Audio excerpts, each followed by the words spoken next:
아하 피나모난이라고 하는 말이 있습니다. 그러니까 이 아하는 세계 공통의 감탄사라고 하는 것입니다. 어느 나라 말에나 이 아하가 있다는 것입니다. 학습자가 새로운 경험에 부딪힐 때 아하, 또는 깊은 통찰을 통해서 새로운 상황을 이해하게 될 때 그것을 파악하는 심리 현상을 아하 피나모난이라고 이야기를 하게 됩니다. 어떤 의미에서 우리 인간은 이 아하 현상에 의해서 사람다운 사람이 될 수도 있고 성장 또는 성숙할 수 있다라고 하는 것입니다. 자, 이와 같은 감탄 내지는 감격이 없으면은 미안하지만 살았다고는 하지만은 살아있는 것이 아닌 정신이 이미 쇠퇴 상태 가운데 있다라고 하는 이야기입니다. 그러니까 우리 육체에만 감각이 있는 것이 아니에요. 정신에도 감각이 있는데 그 정신적 감각이라고 하는 것은 아하, 그 현상에 의해서 이루어진다라고 하는 얘기입니다. 자, 그런 거로 어쩌면 우리는 한평생 매일 매 순간 매 사건마다 아하, 그랬구나. 아, 그거였구나. 아, 그래서 그때 그 말을 했구나. 아하, 그게 맞는 말이구나. 이렇게 살아가야 우리의 정신이 건강한 것이고 온전한 그런 인격의 소유자가 될 수 있다라고 하는 것입니다. 근데 만약에 이런 아한 느낌이나 감격 또는 감탄이 없다면은 짐승과 다를 바가 없다는 거예요. 자, 우리 한번 성경 한번 시편 49편 20절 한번 보실래요? 시작. 존귀하나 깨달지 못하는 사람은 멸망하는 짐승 같도다. 인간과 짐승과의 차이점이 있다면 아하, 깨달음이 있다는 거야. 만약에 우리 삶 가운데 아하, 이 감탄사라든지 느낌이 없으면 미안하지만 동물과 별반 다를 바가 없다라고 하는 그런 얘기가 되는 거예요. 특별히 우리가 신앙생활하면서 이 아하 현상이 없으면 이미 당신은 이미 타성에 빠져 있는 상태예요. 아니면 무감각, 무관심. 아니, 무감각한 사람이, 무관심한 사람이 뭔 아하가 있겠습니까? 근데 반대로 우리 신앙생활 가운데 만약에 이 아하만 살아 있다면은 극복하지 못할 문제가 없다는 것입니다. 오늘 본문이 바로 이를 우리에게 대변해 주고 있습니다. 자, 오늘 본문도 물음표 인생에서 여기 아하, 느낌표 인생을 우리에게 소개하고 있지요. 자, 지난번에 한나의 와이미 물음표는 자식 문제였습니다. 오늘 본문에 소개되고 있는 사도 바울의 와이미 물음표는 가시 문제였습니다. 자, 도저히 이해할 수 없는, 그리고 풀리지 않는 그런 문제를 가지고 바울은 와이미를 외치면서 3번씩이나 하나님 앞에 간절히 기도했다는 거예요. 그야말로 와이미 몸부림을 친 거예요. 몸부림을.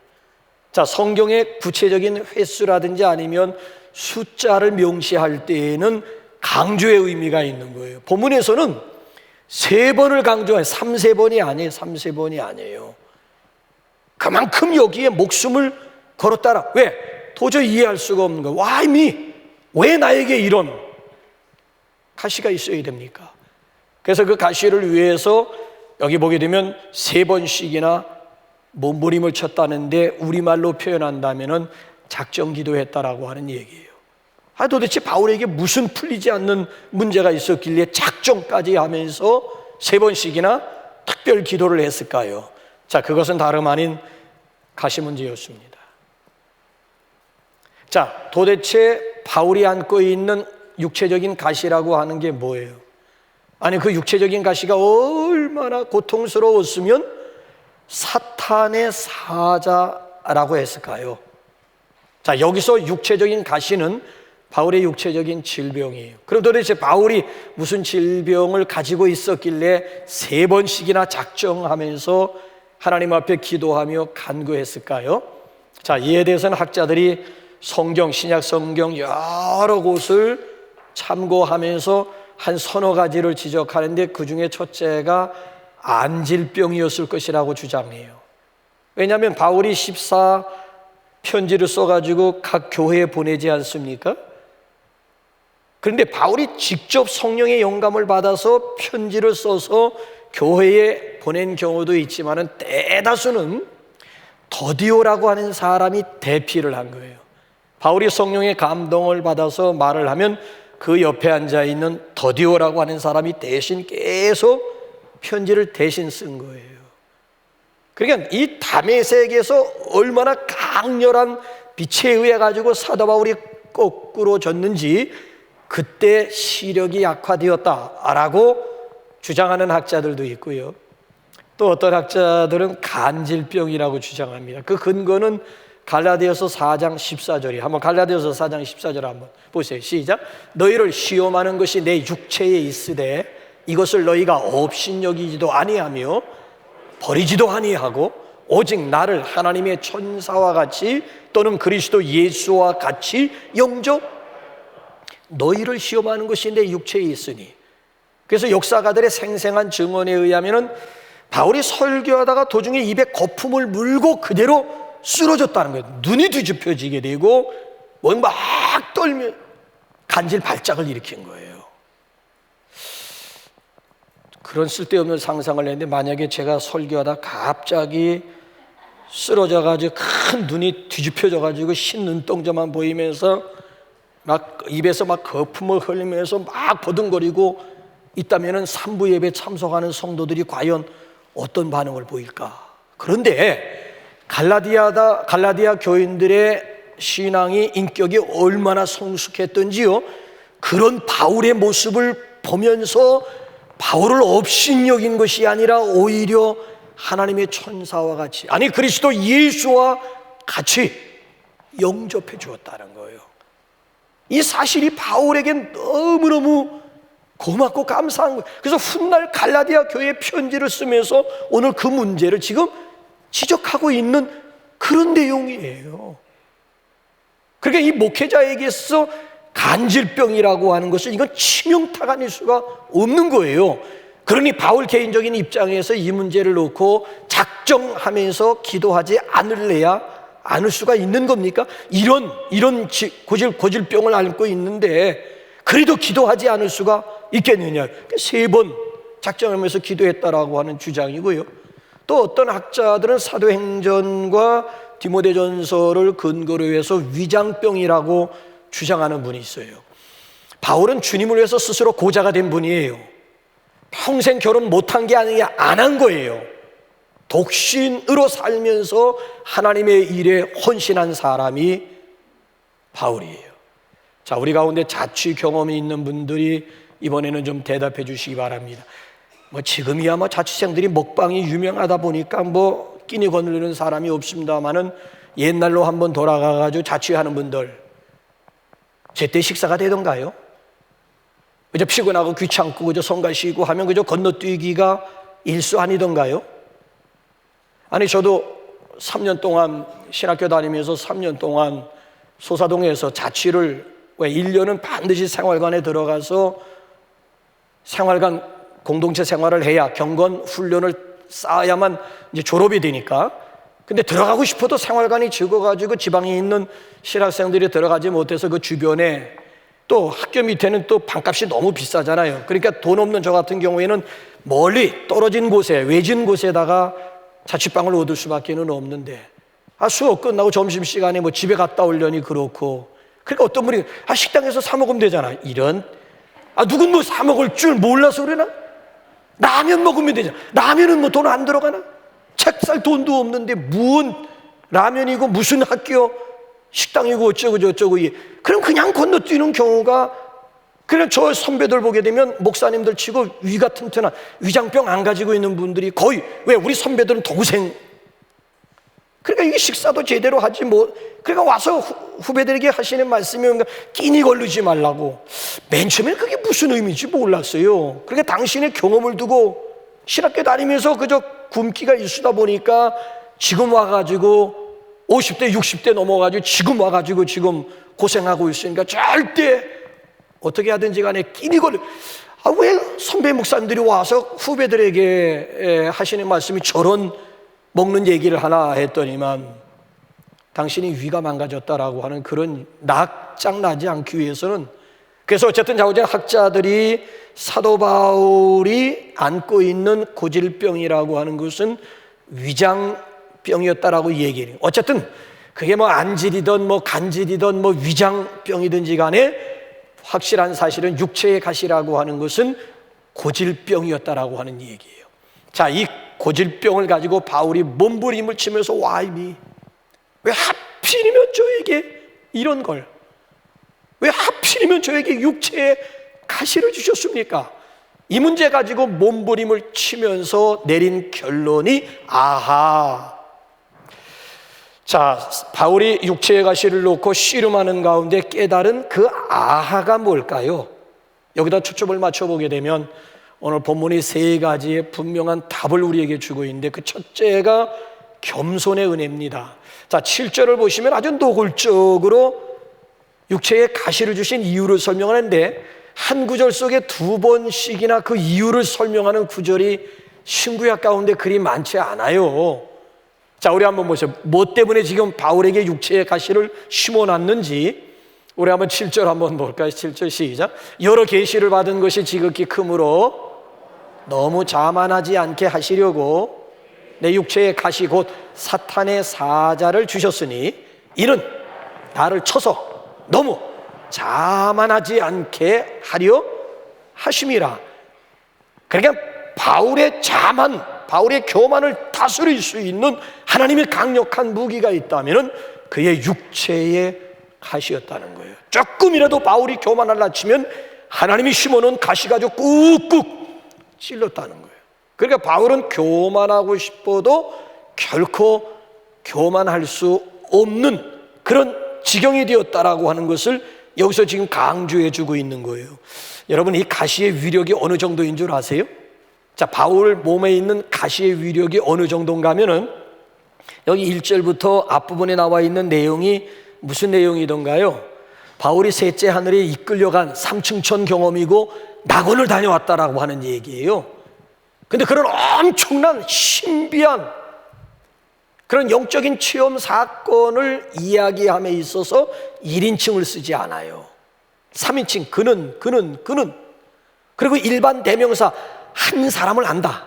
내가 삼층천, 셋째 하늘에 이끌려 갔다 온 이런 사람을 내가 한번 너희들에게 소개해. 아니, 당신 자신의 체험을 마치 남의 얘기하듯 하고 있는 거예요. 만약에 바울 몸속에 가시가 없었더라면 과연 바울이 이것처럼 이렇게 겸손할 수가 있었을까요? 어림도 없는 소리.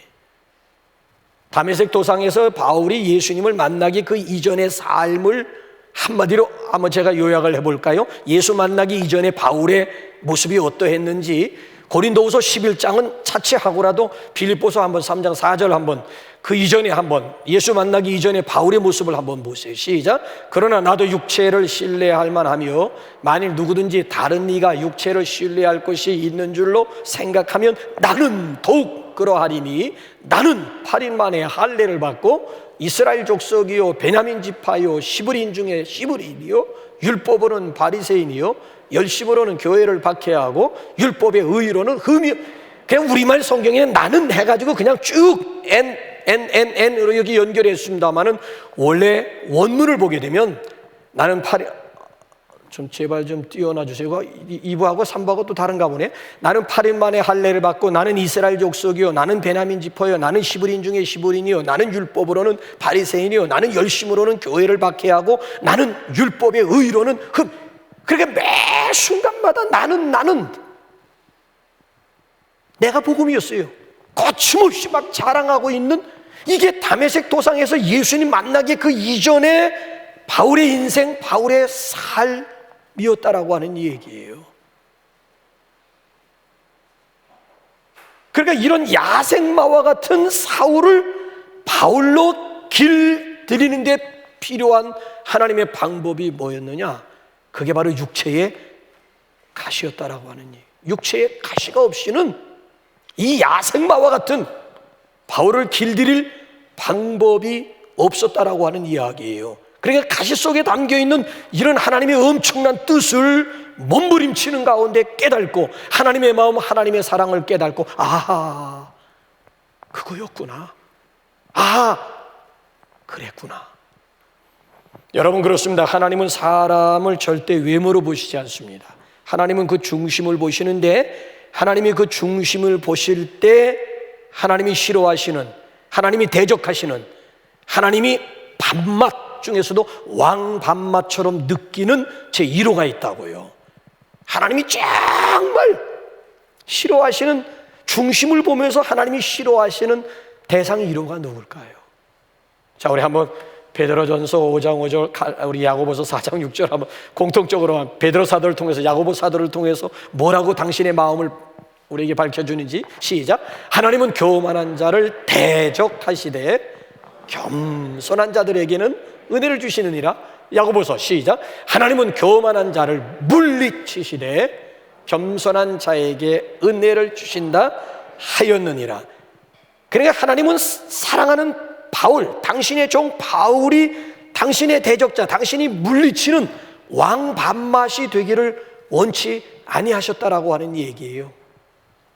그래서 하나님께서는 바울을 사랑하시기 때문에 그의 몸에 가시를 심어주었다는 얘기예요. 바울이 이 사실을, 아하, 이 사실을 깨닫고는 도리어 그 가시를 감사하며 감격하게 되었다는 거예요. 자, 오늘 여러분들의 교만을 다스리는 하나님의 방법은 무엇입니까? 여러분들의 교만을 다스리는 하나님의 가시가 뭡니까? 무엇 때문에 여러분 교만하십니까? 뭘 자랑하십니까? 아니면 무엇으로 인해 오늘 이처럼 겸손한 하나님의 자녀들이 되셨습니까? 오늘 아침에는 이 가시의 의미를 좀 깨닫는 그런 시간, 그런 은혜가 있어지기를 주님의 이름으로 축원합니다. 그래서 우리 옆에 있는 분하고 한번 인사 한번 나눠볼까요? 가시가 곧 은혜입니다. 우리 옆에 있는 분하고 한번. 두 번째로는 역설적 은혜입니다. 자, 9절 우리 한번 상반절 다 같이 한번 읽어보실까요? 시작. 나에게 이르시기를 내 은혜가 내게 족하도다. 이는 내 능력이 약한 데서 온전하여짐이라 하신지라. 자, 기도 응답에는 흔히 세 가지 형태가 있습니다. 우리가 이렇게 뭘 기도하잖아요. 그럼 세 가지 형태로 응답이 온다는 거예요. 첫째는 예스. 초신자들 같은 경우에는 뭘 구하면 하나님께서 여기 있다, 예다, 예스 하면서 즉각적으로 응답을 하는 경우가 굉장히 많아요. 왜? 새신자들은 믿음도 없고 인내심도 없어요. 이거 안 들어주면 그냥 고무신 걷고 받고 신고 말아요. 하나님이 새신자들의 한계를 아세요. 그래서 믿음이 연약할 때에는 응답이 굉장히 빨리 오는 것을 우리 스스로가 다 이미 과정 가운데 겪었어요. 그래서 예스, 즉각적으로 응답하는 경우도 있고요. 그 다음에 그래? 기다려라. 웨이트 하는 경우가 있어요. 그러니까 두 번째 웨이트, 기다려라. 이건 믿음이 조금, 믿음의 짬밥수가 있는 사람들에겐 두 번째 형태를 통해서 응답을 주세요. 아, 믿음의 조상 아브라함은 25년 동안 기다리다가 결국 이삭을 가슴에 품었다니까. 25년 전에 하나님이 주시마, 알았어. 근데 조금 기다려.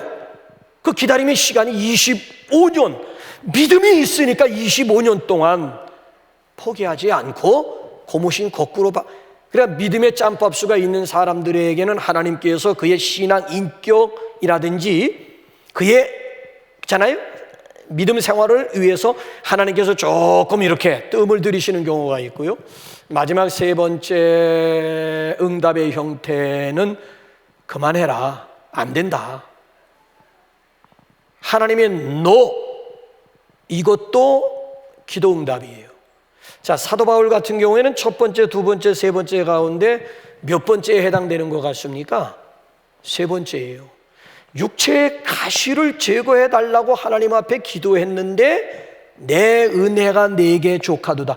더 이상 그거 가지고 기도하지 말라는 거야. 근데 바울은 이런 하나님의 거절조차도 응답으로 받아들였다라고 하는 거예요. 이 세 번째조차도 여러분 보세요. 그 이후 오늘 여기 본문 말씀 그 이후 사도 바울이 또 다른 곳에서 가시 문제 가지고 하나님 앞에 기도하는 모습 여러분 보셨습니까? 여기서 끝난 거예요. 해답 얻은 거예요. 아하! 이걸로 끝난 거예요. 도리어 이제는 그 가시로 인해 가지고 감사하는 사람, 오히려 가시를 통해서 하나님의 능력을 힘입는 하나님의 사람이 될 수가 있었다라고 하는 이. 그러니까 더 이상 바울에게 있어서 가시는 장애물도 아니면 걸림돌이 아니라 오히려 디딤돌이 되고 오히려 점프할 수 있는 발판이었다라고 하는 것입니다. 이게 역설이 아니고 도대체 무엇이 역설이에요? 기독교 2000년 역사 가운데 바울만한 사람 아직도 없어요. 앞으로는 어떻게 되려는지 모르겠습니다만 지금까지 기독교 2000년의 역사 위대한 인물들을 뜯어보아도 사도 바울만한 인물이 없습니다. 바울이 바울 되면은 바로 육체의 가시였다라고 하는 이 가시를 통해서 하나님의 능력이 나타났습니다.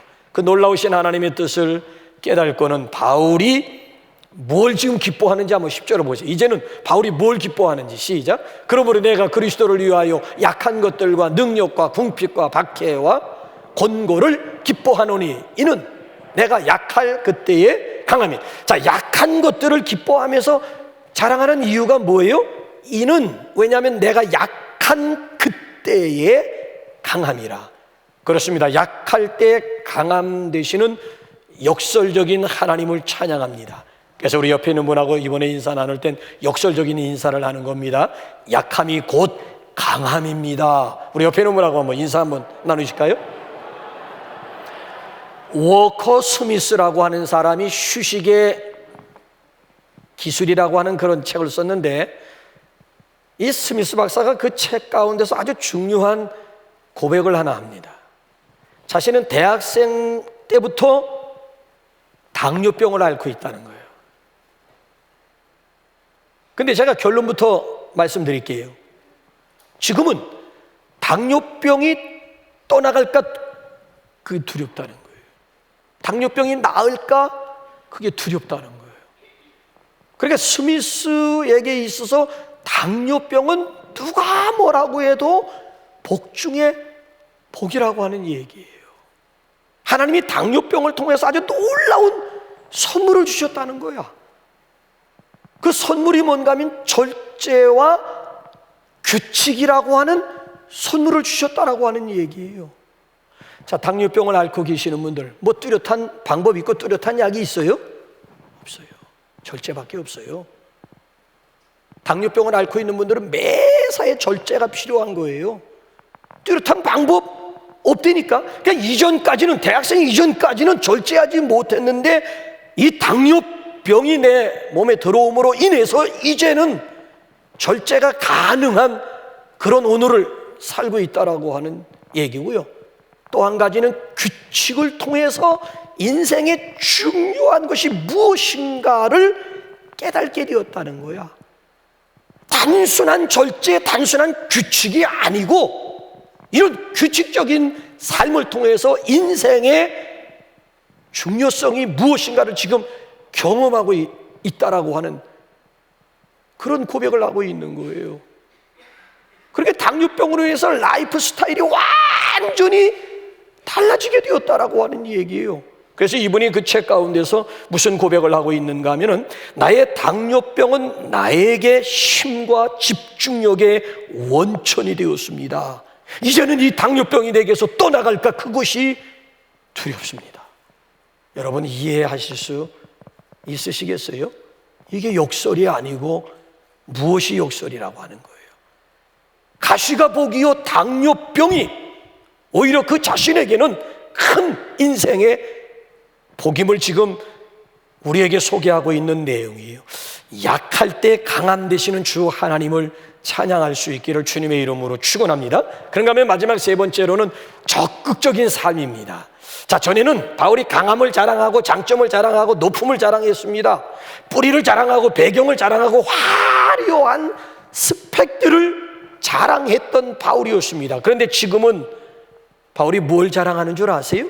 자, 우리 한번 5절. 이것도 너무 중요하니까 또 두 번씩 강조하는데 먼저 5절 한번 볼까요? 시작. 내가 이런 사람을 위하여 자랑하겠으나 나를 위하여는 약한 것들 외에 자랑하지 아니하리라. 자, 9절 가서 또 강조합니다. 9절 가서 한번 또 읽어볼까요? 9절 한번 시작. 그러므로 도리어 크게 기뻐함으로 나의 여러 약한 것들에 대하여 자랑하리니. 바울이 지금 뭘 자랑하고 있어요? 약한 것들을 자랑하는 거예요. 오늘도 우리가 이 시대 가운데서 정말 공공연하게 내가 그리스도인임을 커밍아웃하는 거 힘들어요. 옛날 기독교가 막 사회적으로 존경을 받을 때 날 것 없이 뭐 이력서 쓸 때도 기독교인 뭐 하면서 지금처럼 기독교가 개독교라고 불리는 이런 시대 속에서 스스로가 내가 그리스도인임을 공공연하게 커밍아웃한다라고 하는 거 힘든 세상이 되었고요. 게다가 거기다가 내 약점과 단점을 그대로 드러낸다. 경쟁 사회에서 이 또한 쉽지 않은 일이에요. 이건 정말 용기가 없이는 불이익과 내가 손해당할 각오가 있지 않은, 내가 모욕을 당할 그런 각오가 없이는 이 둘 다 쉽지 않은 문제. 그렇게 사람들마다, 그리스도인들마다 다 지금 쉬쉬하고 있는 것 아니겠습니까? 근데 바울은 주저함 없이 당신의 단점, 당신의 약점을 그대로 드러낼 뿐만 아니라 오히려 그걸 자랑거리로, 어디서 이런 용기가 나왔을까? 더군다나 출생의 비밀까지도 여과 없이 서슴없이 밝히고 드러내는 바울의 모습을 한번 고린도전서 한번 15장 8절 9절 한번 우리 한번 다 같이 한번 볼까요? 시작. 맨 나중에 만삭되지 못하여 난 자 같은 내게도 보이셨느니라. 나는 사도 중에 가장 작은 자라. 나는 하나님의 교회를 박해하였으므로 사도라 칭함받기를 감당하지 못할 자니라. 자기의 출생의 비율은 칠삭동이라는 거야. 자기는 칠삭동이. 어머니 뱃속에서 만삭되어 나지 못한 칠삭동이와 같은 형편없는 자기 자신, 핍박자여 박해자여 포행자 중에 포행자였음을 여과 없이 그대로 지금, 바울이 어디서 이런 용기가 생겨나게 되었을까? 여러분들 조폭과 아줌마의 공통점 아시죠? 조폭과 아줌마들은 공통점 4가지가 있다는 거야. 둘 다 형님이라고 부른다. 둘 다 온몸에 뭔가를 그린다. 조폭들은 온몸에 그냥 막 이상한 뭘 그리고, 아줌마들은 그냥 얼굴에 막 무장에 가까울 정도로 그냥 막 그려대고, 온몸에 그리는 거 똑같다. 그 다음에 떼거지로 몰려다닌다. 조폭이나 아줌마 부대라 떼거지로 몰려. 마지막 4번째가 뭔가 무식하리만큼 용감하다. 아니 글쎄 이제 팬데믹이 끝나 이제 엔데믹이 되려고 하는 시점에 글쎄 아줌마 부대가 글쎄 커피숍에 들어와가지고, 난 커피잔 들고 위하여 외치면서 떠드는 건 처음 봤어. 커피잔을 들고서 위하여 외치면서 주변 의식하지 않고 큰 교양이라고 하는 것은 눈을 씻고 찾아보려고 해도 교양이라고 하는 건 도대체 찾아볼 길이 없는 아나무인격이야. 혹시 내 얘기하고 있다는 그런 느낌이 안 드십니까? 아니 바울 형님이 무식하리만큼, 아니 어떻게 용기를 내서 자기는 칠삭덩이와 같다느니, 아니 나의 약점을 내가 지금 자랑한다느니, 아니 어떻게 이것이 가능했겠느냐라고 하는 얘기예요.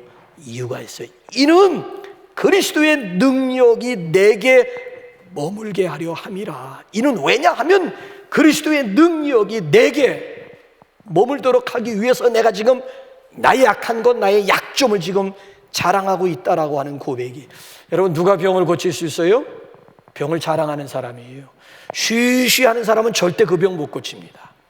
적극적으로 내가 가지고 있는 병을 자랑하고, 그리고 나팔을 불면은 방법이 생겨요. 무슨 수가 생긴다라고 하는 얘기예요. 오늘도 자신의 약점을 노출시키지 않고 겹겹이 가면을 쓰고 사는 사람들이 얼마나 많은지 몰라요. 절대로 자기 자신의 약점을 노출시키지만 않을 뿐만 아니라 절대 남에게 아쉬운 소리 요만큼도 하지 않고 사는 아주 무서운 사람들이 있습니다. 어느 방송에 보니까 주제가 화병이더라고요. 얌전이와 덜렁이가 있다는 거예요. 이 얌전이는 참 성실하면서도 아주 완벽주의자예요. 근데 덜렁이는 이름 그대로 실수가 많아요. 문자 그대로 덜렁덜렁 그래요. 약점과 단점을 그대로 드러내요. 화가 나면 막 화가 난다고 얘기를 해요. 화가 나서 막 죽겠다고 하면서도 죽는 법은 없어. 그런데 이 얌전이는 문제가 있으면서도 문제가 없는 척 하면서 살아요. 결국 쓰러지더라는 거예요. 결국 스스로 막다른 골목에 도달했을 때는 스스로가 삶을 포기하는 종류의 사람들이 거의 이쪽 패들 얌전 이쪽이더라고 하는 얘기예요. 그 잘난 자존심 때문에 그런 거예요. 그 잘난 교만 때문에 그런 거예요. 아니 왜 자신의 약점을 드러내지 못합니까? 아니 힘들면 왜 힘들다는 얘기를 못하는 거예요? 몸이 아프면 나 지금 몸이 아프다, 왜 그 몸이 아프다는 얘기를 못하는 거예요? 하나님이 우리를 어느 정도까지 낮추신 줄 아십니까? 내 스스로 가지고 있는 약점을 드러낼 때까지, 노출시킬 때까지 하나님께서 우리를 낮추시고 더 낮추신다라고 하는 이 사실을, 뭐 때문에 여러분 셀 모임 하면서 가면 쓰고 셀 모임들을 하십니까? 예? 속에는 좀 썩어 들어가면서도 뭐 겉으로는 뭐 아무런 문제 없는 것처럼 헤헤거리고, 그러다가 스스로 감당하지 못하면 어느 순간 보게 되면 공동체를 벗어 떠나버리고 마는 이런 비겁하면서 이런 나약해 빠진 교인들이 여러분 요즘 얼마나 많이 있어요. 아니 셀 모임을 나누면 내 속에 있는 그잖아 속상함이라든지 문제덩어리 내놓고 노출시키고 그잖아 그 문제가 성령의 기름 부으신 임재 가운데 해결되는, 그래서 공동의 기쁨, 공동의 그잖아요 감사거리가 셀 가운데 나와야 되는 거 아닙니까? 가면 쓰고 셀 모임 할 바에야 그런 셀 모임은 뭐로 하는 거예요? 모이기 위한 모이기 아니잖아요. 여러분 약점을 부끄러워하지 마세요. 가시를 여러분 부끄러워하지 마세요. 가시는 사명이고 오히려 약함이 곧 나의 사명이에요. 상처가 오히려 나의 사명이 될 수가 있다라고 하는 얘기예요.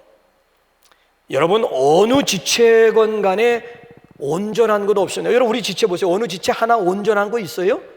서로 지체 간에 서로 돕고 그렇잖아요. 도움받으면서 살도록 하나님이 그렇게 디자인해. 그래서 교회를 설명할 때 그리스도의 몸, 머리는 그리스도고 교회는 그렇잖아요. 여러분과 저는 다 그 몸의 지체들이라고 하는, 지체들은 서로 도우면서 도움받으면서 그러면서 원하는 것을 이룰 수 있도록 하나님이 그렇게 만드셨고, 그래서 교회를 정의하는 가운데 가장 훌륭한 저희가 그리스도의 몸으로서의 교회, 저 여러분들은 다 지체들이라고 하는 거잖아요.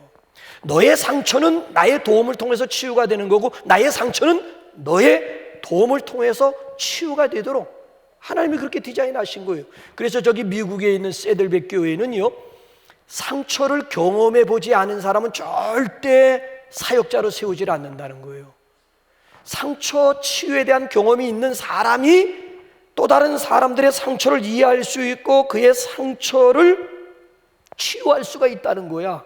상처도 경험해 보지 못한 사람이 뭔 다른 사람의 상처를 이해하고 다른 사람들의 상처를 치유할 수가 있겠느냐는 거예요. 그래서 반드시 지도자로서는, 특별히 사역자가 되기를 원하는 분들은 상처에 대한 치유 경험, 내가 상처에 대한 치유가 있으면 상대방의 상처가 눈에 보여요. 아니 과부사정 과부보다 더 잘하는 사람 어디 있어요? 그리고 내가 이미 상처받아봤기 때문에 저와 더불어 이신전심이 가능, 그의 상처가 충분히 이해가 되고 내 입장에서 접근하는 것이 아니라 상대방의 입장에서 접근해서 결국 그 상처를 만져줄 수도 있고 결국 그로 인해 가지고 상처가 치유가 될 수가 있는 거예요. 바울은 이 놀라운 사실을 아는 거예요. 하나님은 강한 자를 쓰시는 줄 알았는데 아니요, 육체에 가셔가지고 몸부림치면서 강한 자가 아니라 오히려 약한 자를 들어 강한 자를 부끄럽게 하려 하시는 것이 하나님의 뜻임을 바울이 깨닫게 되었다는 얘기예요. 오히려 인간의 약함을 통해서 당신의 능력을 드러내기를 원하신다라고 하는 하나님의 마음을 이해하게 되었다는 거예요. 그래서 전에는 뭐 뿔이며 족보며 배경이며 학벌이며 아니면 열심을 자랑했던 바울이었지만 오늘에 와가지고는 이제는 적극적으로 자랑하는 것이 약함을 자랑하고 단점을 자랑하는 그래서 더 이상 바울에게 있어서 약함은 약점이 아니고요, 오히려 그것이 하나님의 능력을 힘입는 그런 아주 귀한 도구가 될 수가 있었다라고 하는 이야기예요. 그래서 바울에게 있어서 위기는 곧 새로운 기회가 된 거예요. 여러분들에게 있는 약점은 무엇입니까? 여러분들에게 있는 가시가 뭐예요? 그 가시가 어떤 분은 자식이 될 수도 있어요. 자식 문제가 가시야. 그래서 그 자식 때문에 눈물 바가지 흘리는 분들이 얼마나 많아요. 어떤 분은 건강, 그 가시가 건강이 될 수도 있고, 어떤 분들은 그대 앞에만 서면 왜 나는 준역이 되는가, 물질적인 가난이 될 수도 있는 거고요. 아니면 복잡한 인간 관계 때문에 지금도 갈등을 겪는 것이 내가 가지고 있는 현실적인 가시 문제가 될 수도 있는 거고요. 특별히 믿음 좋은 사람들은 은사 컴플렉스 가지고 있는 분들이 얼마나 상대방에 대해서 은사 컴플렉스를 드러내는 분들이 얼마나 많이 있어요.